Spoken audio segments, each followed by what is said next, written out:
કાલિયાકુવા ગાંધીનગર બસ બંધ થતાં બાળકોને ખૂબ તકલીફ પડી રહી છે અને જ્યારે માલપુર આવવું હોય, જ્યારે ગાંધીનગર જવું હોય ત્યારે આ બસ બંધ થતાં જ રાહદારીને ખૂબ તકલીફ પડી રહી છે।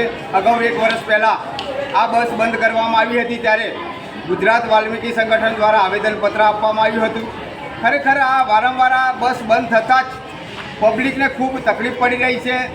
ગુજરાતનું એપિસેન્ટર એટલે ગાંધીનગર હોય છે। ગાંધીનગરમાં વિકાસના કામો કરવા માટે જ્યારે જવું પડતું હોય છે ત્યારે ફક્ત એક જ બસ છે આજે કાલિયાકુવા ગાંધીનગર। તો માલપુરના જે સામાજિક કાર્યકર્તાઓને જ્યારે ગાંધીનગર જવું પડતું હોય ત્યારે ખૂબ જ તકલીફ પડતી હોય છે, કોઈ બીજી બસ જ નથી।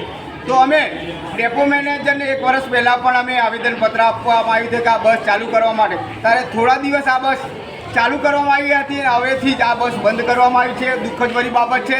તો આવનાર સમયમાં માલપુરથી ગાંધીનગર 2 બસો ચાલુ કરવા માટે આવે અને જે આ જે કાલિયાકુવા ગાંધીનગર બસ હતી એ તાત્કાલિક તાબડતોબ ચાલુ કરવામાં આવે। જો આ બસ ચાલુ કરવામાં નહીં આવે તો અમે ગુજરાત વાલ્મીકી સંગઠન દ્વારા અમે આ ડેપોના આગળ ધરણા કાર્યક્રમ કરવાની ફરજ પડશે।